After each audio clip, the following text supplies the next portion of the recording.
ሰላምና ጤና በያላችሁበት የዓለም ዳርቻ ሁሉ ለእናንተ ይሁን። እንኳን በደህና ወደ ቻናል የመጣችሁ። እኔ ዶክተር አማኑኤል ነኝ። በዛሬው የጤና ትምህርታችን ለአጥንታችን ጤንነትና እንዲሁም ደግሞ ጥንካሬ እጅግ በጣም አስፈላጊ የሆኑ ቫይታሚኖችንና እንዲሁም ማዕድናቶችን እንመለከታለን። እነዚህን ቫይታሚኖችና ማዕድናቶች በአመጋገባችን ውስጥ እንዲሁም ደግሞ በሰፕሊመንት መልክ ማግኘት ለአጥንታችን ጤንነትና እንዲሁም ደግሞ ጥንካሬ እጅግ በጣም አስፈላጊ ነው። በመሆኑም ምን አይነት ቫይታሚኖችና ምን አይነት ማዕድናት ለአጥንታችን አስፈላጊ ናቸው የሚለውን በዚህ ቪዲዮ የምታውቁ ነው የሚሆነው። ይህ የጤና ትምህርት ጠቃሚና እንዲሁም አስተማሪ ስለሆነ ቪዲዮን ከመጀመራችሁ በፊት ሼር እንዲሁም ደግሞ ላይክ ማድረግ እንድትጀምሩት በትህትና እየጠየቅኩኝ ወደ ፕሮግራሜ አልፋለሁኝ። መልካም ቆይታ። የአንድ አዋቂ ሰው አካል ለሰውነታችን ቅርጽ የሚሰጡ ከ206 አጥንቶች ተገንብተዋል። እነዚህም አጥንቶች እንደ ጎድን አጥንት፣ የራስ ቅል፣ የጀርባ አጥንት፣ እግሮችና እጆች ባሉ የሰውነታችን ክፍሎች ሁሉ ተሰራጭተው ይገኛሉ። ይህ የጡንቻና የአጥንት ስርዓት አስፈላጊ ክፍል ከመገጣጠሚያዎችና ከጡንቻዎች ጋር በመቀናጀት የሰውነታችንን ስስ የሆኑ የውስጥ አካላት ከመጠበቁም በላይ የመንቀሳቀስ ነፃነትን ያረጋግጣል። ከአጥንት ጋር የተያያዘ ማንኛውም ችግር ካጋጠመ ከባድ ስብራት ወይም ደግሞ ጉዳትን ለመከላከል ወደ አጥንት ስፔሻሊስት ሐኪም ዘንድ በመሄድ መታየት ይመከራል። አጥንትን መንከባከብና ጤንነቱን ማረጋገጥ እጅግ አስፈላጊ ነው። ይህ ካልሆነ ግን የመንቀሳቀስ ችሎታን ለሚቀንሱና ለአጠቃላይም የህይወት ጥራት መበላሸት ምክንያት ለሆኑ የአጥንት በሽታዎች ሊጋለጡ ይችላሉ። አስቸኳይ ምርመራና ሕክምና የሚያስፈልጋቸው አንዳንድ የአጥንት በሽታዎች አሉ። እነዚህም ኦስትሮፖሮሲስ የአጥንት መሳሳት በሽታ፣ የአጥንት ካንሰር፣ ሪኬትስ ይሄ ማለት በቫይታሚን ዲ እጥረት የሚመጣ የአጥንት መልፈስፈስ ነው፣ ኦስቲዮማላይተስ የፔጀንት በሽታ እንዲሁም ደግሞ ኦስቶፒኒያ ይሄ ማለት የአጥንት ጥንካሬ መቀነስ። እነዚህ ተጠቃሽ የሚባሉ የአጥንት በሽታዎች ናቸው። በወጣትነት ዕድሜያችን ሰውነታችን አሮጌ አጥንቶችን የመስበርና አዳዲሶችን የመገንባት ሂደትን በፍጥነት ያከናውናል። ይሁን እንጂ ይሄ ሂደት 30 ዓመት ሲሞላን ይዘገያል። በመሆኑም ይህ ዕድሜ የአጥንት ጤንነትን ለመጠበቅና በሽታዎችን ለመከላከል ወሳኝ ጊዜ ነው። ጠንካራ አጥንት እንዲኖርም በልጅነት ዕድሜ ጤናማ አመጋገብን መከተልም በጣም አስፈላጊ መሆኑን ማስታወስ ይገባል። በዋነኛነት በልጅነት በቂ ንጥረ ነገሮችን ካላገኙ ያለ ዕድሜ የአጥንት መሳሳትና ለከባድም የአጥንት ችግሮች የመጋለጥ ዕድል ከፍተኛ ሊሆን ይችላል። ታዲያም ለአጥንት መሳሳት የሚያጋልጡ ሁኔታዎች የአካል ብቃት እንቅስቃሴ ማነስ፣ የካልሽየም ፍጆታ መቀነስ ወይም ዝቅተኛ መሆን፣ በጾታ በራሱ ሴት መሆን፣ ለምን ሴቶች በበለጠ ከወንዶች ለአጥንት መሳሳት የተጋለጡ ናቸው፣ የታይሮይድ ሆርሞን መጠን መጨመር፣ እንዲሁም የአመጋገብ መዛባት ወይንም ኢቲንግ ዲስኦርደር ካለብን በእነዚህ ምክንያቶች ለአጥንት መሳሳት ተጋላጭ እንሆናለን ማለት ነው። ታዲያም ይህንን ችግር ለማስወገድ የሚረዱ ለሰውነታችን እጅግ በጣም አስፈላጊ በዋነኛነት ለአጥንታችን ጤንነት አስፈላጊ የሆኑ ማዕድናቶችና ቫይታሚኖች ያስፈልጉናል። ታዲያም እነዚህ ማዕድናቶችና ቫይታሚኖች የትኞቹ ናቸው? በመቀጠል ሁሉንም ለአጥንታችን ጤንነት አስፈላጊ የሆኑትን ቫይታሚንና ማዕድናቶችን እንመልከት። አንደኛውና የመጀመሪያው ካልሽየም ነው። ካልሽየም በሰውነታችን ውስጥ በርካታ መዋቅራዊና ሜታቦሊዝም ሚናዎች አሉት። በእያንዳንዳችን ሰውነት ውስጥ ወደ 1.2 ኪሎ ግራም የሚጠጋ ካልሽየም የሚገኝ ሲሆን ይህም ከማንኛውም ማዕድን በበለጠ መጠን የሚገኝ ነው። አብዛኛውን ደግሞ የሚገኘው በአጥንታችን ውስጥ ነው። ምንም እንኳን ከምግብ የምታገኙት 99 በመቶ ካልሽየም በቀጥታ ወደ አጥንትና ጥርስ የሚሄድ ቢሆንም ቀሪው 1 በመቶ ለደም መርጋት፣ ለጡንቻ መኮማተር፣ ለነርቭ መልእክት ማስተላለፍና ለኃይል ምርት እጅግ አስፈላጊ ነው። ታዲያ የካልሽየም ምንጮች የሚባሉት የላም ወተትና የወተት ተዋጽኦዎች በዋነኛነት ተጠቃሽ ናቸው። ግማሽ ሊትር ገደማ ቅባቱ የወጣለት ወይም ደግሞ በከፊል የወጣለት ወተት 720 ሚሊ ግራም ካልሽየም ይዛል። ይሄ ማለት የዕለት ተዕለት ፍላጎታችንን ያሟላል ለማለት እንችላለን። ካልሽየም በእንቁላልና በሳልሞን ውስጥም ይገኛል። የእጽዋት ተዋጽኦችን ብቻም ለሚመገቡ ወይም ደግሞ ወተት ለማይስማማቸው ሰዎች ካልሽየም ከለውዝ፣ ከጥራጥሬዎች፣ በካልሽየም ከበለጸጉ ዱቄት ከተሰራ ዳቦ እናም ከአረንጓዴ አትክልቶች በተለይም ደግሞ ከብሮኮሊ፣ ነገር ግን እዚህ ጋር ስፒናች መካተት የለበትም ምክንያቱም በውስጡ ያለው ኦክሳሌት የካልሽየም መሳብን ስለሚቀንስ ስፒናች መካተት የሌለበት ነው። ታዲያ ከእነዚህ ምግቦች ካልሽየምን ማግኘት እንችላለን ማለት ነው። በአለርጂ ወተትን ባለመውደድ ወይም ደግሞ ክብደት ለመቀነስ በሚደረግ ጥረት የወተት ተዋጽኦችን የምትተዉ ከሆነ ሙሉ የካልሽየም ፍላጎታችሁን ላታገኙ ትችላላችሁ። የካልሽየም መጠን ሲቀንስ ሰውነታችን በደም ውስጥ ያለውን መጠን ለመጠበቅ ሲል ከአጥንታችን ውስጥ ካልሽየምን መሳብ ወይም ደግሞ መጠቀም ይጀምራል። ይህም ወደ አጥንት መሳሳት ወይም ደግሞ ኦስትሮፖሮሲስ ይዳረጋል ማለት ነው። ለካልሽየም እጥረት ከፍተኛ ተጋላጭነት ያላቸውም ሰዎች ሴቶች በተለይ ነፍሰ ጡሮች፣ ማረጥ የጀመሩ ወይም ደግሞ በቂ የተመጣጠነ ምግብ የማይመገቡ ሴቶች፣ የወተት አለርጂ ወይንም የላክቶስ አለመስማማት ያለባቸው ሰዎች እንዲሁም ደግሞ ወጣቶችና አረጋውያን ለዚህ ማዕድን እጥረት የተጋለጡ ናቸው። በናሽናል ኦስትሮፕሮሰስ ፋውንዴሽን ወደ 31,000 በሚጠጉ አዋቂዎች ላይ የተደረገ ጥናት እንደሚያሳየው የካልሲየም እንክብሎችን ከቫይታሚን ዲ ጋር በመሆን መውሰድ የአጥንት መሳሳት ፍጥነትን ይቀንሳል። እንዲሁም ማንኛውም አይነት የአጥንት ስብራት አደጋ በ15 በመቶ፣ የወገብ አጥንት ስብራት ደግሞ በ30 በመቶ ይቀንሳል። ስለሆነም የካልሲየም እንክብሎች ሰፕሊመንቱ ማለት ነው ለመካከለኛ ዕድሜና ለአረጋውያን እንዲሁም ማረጥ ለጀመሩ ሴቶች ጠቃሚ ይሆናል ማለት ነው። ስለዚህ በዋነኛነት ለአጥንታችን ጤንነትና ጥንካሬ ሁላችሁም እንደምታውቁት ካልሲየም ቀዳሚው ማዕድን ነው። ሁለተኛ ቫይታሚን ዲ ነው። ካልሲየም ከትንሿ አንጀት ውስጥ ሊመጠጥ የሚችለው በቂ ቫይታሚን ዲ መጠን ሲኖር ብቻ ነው።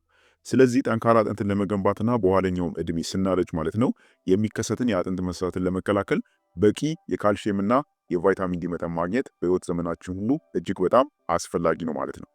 ቫይታሚን ዲ በቆዳችን ላይ የፀሐይ ብርሃን ሲያርፍ የሚመረት ቫይታሚን ነው። የቫይታሚን ዲ እጥረት ካለብን ሰውነታችን ካልሲየምን በደንብ አይመጥም ማለት ነው። ስለዚህ ኢቨን ኢፍ ካልሲየም በደንብ ብንመገብ እንኳን ቫይታሚን ዲ ሰውነታችን ውስጥ ከሌለ ካልሲየምን መጠቀም አንችልም እንደማለት ነው። ታዲያም ቫይታሚን ዲ ለበሽታ መከላከል አቅም፣ ለልብ ጤንነት፣ ለስሜት ሁኔታ እንዲሁም ለጡንቻ ሪከቨሪ በጣም ጠቃሚ ነው። ታዲያም በቂ የቫይታሚን ዲ መጠን ለማግኘት ለፀሐይ ብርሃን መጋለጥ በጣም ወሳኝ ነው። የፀሐይ ብርሃን በሰውነታችን ውስጥ በተፈጥሮ የሚገኙትን ሁለቱን የቫይታሚን ዲ አይነቶች ይሄ ማለት ቫይታሚን ዲ2 እና ቫይታሚን ዲ3 እንዲመረቱ ያደርጋል። በተጨማሪም በሰውነታችን ውስጥ ያለውን የቫይታሚን ዲ መጠን ለመደገፍ የቫይታሚን ዲ ሰፕሊመንትን መውሰድ ይቻላል። ቫይታሚን ዲ በተፈጥሮ በሳልመን፣ ቱና፣ የበሬ ጉበት እንዲሁም በእንቁላል አስኳል ውስጥም ይገኛል። እድሜያቸው ከ19 እስከ 70 ለሆኑ አዋቂዎች በቀን የሚመከረው የቫይታሚን ዲ መጠን 15 ማይክሮግራም ነው። እድሜያቸው ከ70 በላይ የሆኑ አዋቂዎች ደግሞ በቀን ቢያንስ 20 ማይክሮግራም ቫይታሚን ዲ ያስፈልጋቸዋል። የቫይታሚን ዲ መጠንን ለማወቅ ሁልጊዜም ቢሆን የደም ምርመራ ማድረግ አስፈላጊ ነው። ስለዚህ ሁለተኛው ካልሲየምንም እንድንጠቀም የሚያደርገን ለአጥንታችን ጤንነት አስፈላጊ የምንለው ቫይታሚን ዲ ነው። ሶስተኛ ቫይታሚን ኬ። ስለዚህ ቫይታሚን ብዙ ሰዎች ሰምታችሁ ላታውቁ ትችላላችሁ። ቫይታሚን ኬ ኦስቲኦካልሲን የተባለውን ፕሮቲን ለማምረት የሚያገለግለን ቫይታሚን ነው። ይህም ፕሮቲን ካልሲየምን ከአጥንት ጋር በማጣበቅ ለአጥንት ጥንካሬ ከፍተኛ ሚና አለው። በአመጋገባችን ውስጥ የምናገኘው አብዛኛውን ቫይታሚን ኬ በቫይታሚን ኬ1 መልክ ሲሆን ይህም እንደ አበባ ጎመን፣ ብሮኮሊ፣ ጥቁር አረንጓዴ አትክልቶች ባሉ እጽዋቶች ውስጥ ይገኛል።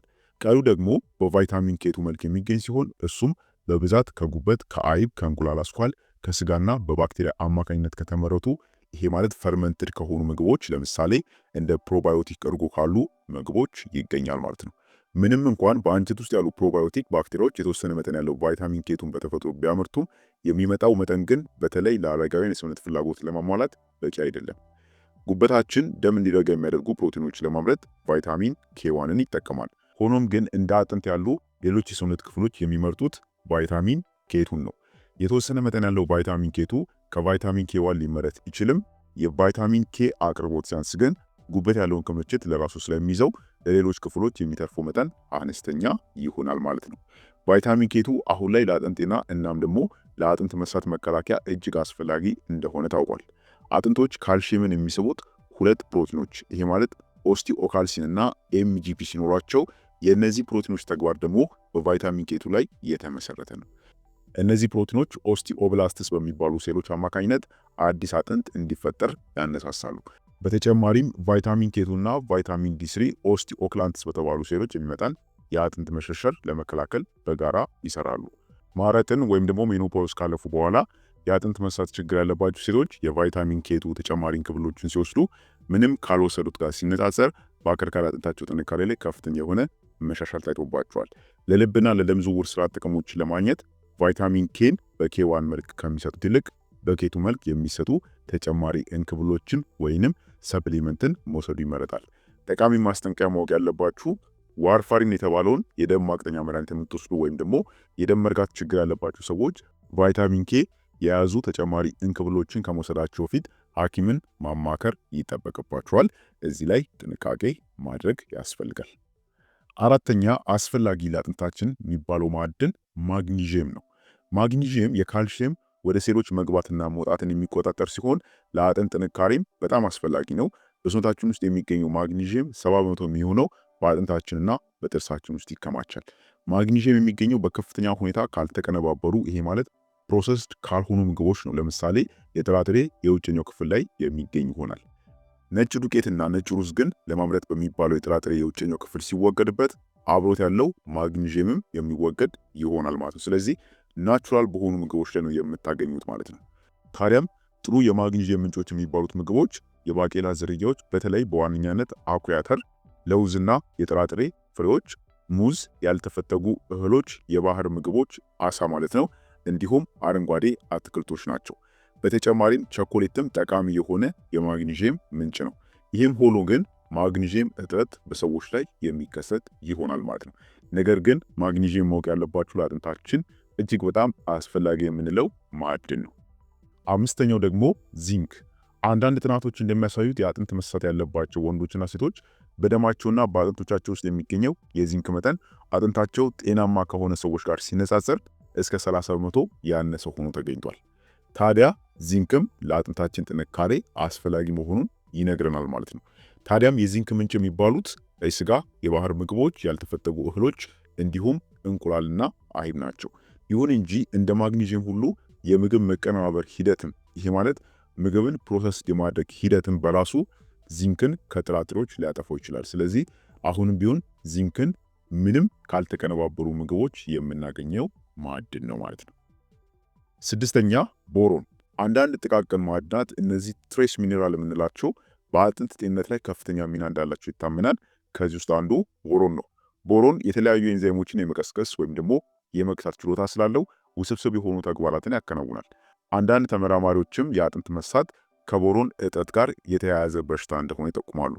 ማረጥን ካለፉ ሴቶች ጋር በተደረገ ጥናት ለ17 ሳምንታት ዝቅተኛ የቦሮን መጠን ያለው ምግብ እንዲመገቡ ከተደረገ በኋላ ለ7 ሳምንታት የቦሮን ተጨማሪ ምግብ፣ ይሄ ማለት 3 ሚሊግራም በቀን እንዲወስዱ ተደርጓል።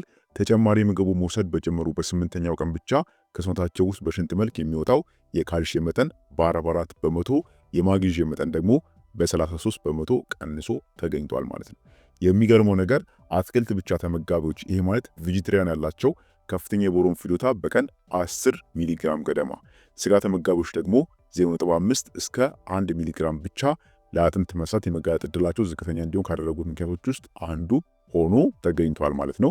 ይህ በጥናት መሰረት የተደረገው ውጤት ነው ማለት ነው። ስለዚህ ይህም እንግዲህ የሚያሳየን ቦሮን ምን ያህል ለአጥንታችን አስፈላጊ እንደሆነ፣ ቦሮንን የወሰዱና እንዲሁም ደግሞ ዝቅተኛ የቦሮን መጠን ያለው ምግብ ደግሞ እንዲመገቡ የተደረጉ ሰዎች ምን ያህል የካልሽየም መጠናቸው እንደቀነሰና ምን ያህልም ደግሞ የማግኒዥየም መጠናቸው እንደቀነሰ ያሳየናል ማለት ነው። ስለዚህ ቦሮን ለአጥንታችን አስፈላጊ የምንለው ማዕድን ነው።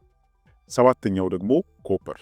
ኮፐር ለቫይታሚን ሲ ሜታቦሊዝም እና ለኮላጅን ምርት አስፈላጊ የሆነ ጥቃቅን የሚባል ማዕድን ነው። ኮላጅን ጤናማ አጥንትን ለመጠበቅ የሚያስፈልግ ዋና መዋቅራዊ ፕሮቲን ነው። ኮፐር የሚገኝባቸው የምግብ አይነቶችም የባህር ምግቦች፣ ለውዝና ጥራጥሬዎች፣ ያልተቀነባበሩ የእህል አይነቶች፣ አቮካዶ፣ ነጭ ሽንኩርትና እንጉዳይ እንዲሁም ደግሞ ኮፐር ባለው አፈር ላይ የበቀሉ አረንጓዴ አትክልቶችም የኮፐር ማዕድንን የሚይዙ ይሆናል።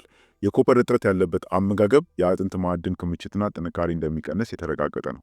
ማረጥ በጀመሩ ሴቶች ላይ በተደረገ አንድ ሙከራ 3 ሚሊግራም የኮፐር ተጨማሪ ምግብ የወሰዱ ሴቶች አጥንታቸው ብዙም ሳይሳሳ፣ ምንም ያልወሰዱት ግን በከፍተኛ ሁኔታ የአጥንት ጥንካሬያቸው ቀንሶ ተገኝቷል።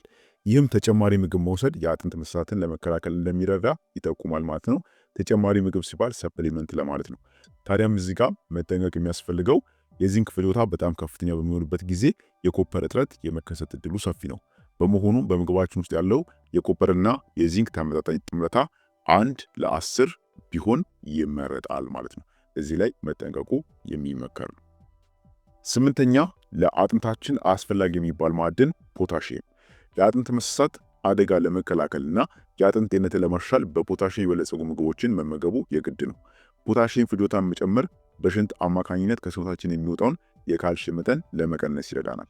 በቂ የፖታሺየም መጠን ያላቸው ሴቶች የተሻለ የአጥንት ጥንካሬ ቦን ማስ እንዳላቸው ማወቅ ይገባል። በተለይ ማረጥን ካለፉ በኋላ ለአጥንት መሳሳት የመጋለጥ ዕድላቸው ከፍተኛ ለሆኑ ሴቶች ይህ ንጥረ ነገር በጣም አስፈላጊ ነው።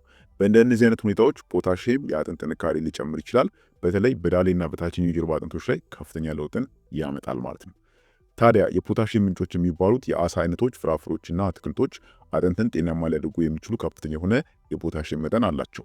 ከነዚህ መካከል ታዲያ ድንችና ስኳር ድንች፣ አተር፣ ሙዝ በተለይ ከፍተኛ ፖታሽየም አለው፣ አቮካዶ፣ ስፒናች እንዲሁም ደግሞ የሳልመን አሳ እነዚህ ጥሩ የሚባሉ የፖታሽየም ምንጮች ናቸው ማለት ነው። ከነዚህ ደግሞ አሁን ካየናቸው 8 ማዕድናትና ቫይታሚኖች በተጨማሪ ብዙም ችላ የሚባሉ ብዙም ግን ትኩረት የማንሰጣቸው 2 አስፈላጊ ቫይታሚኖች አሉ።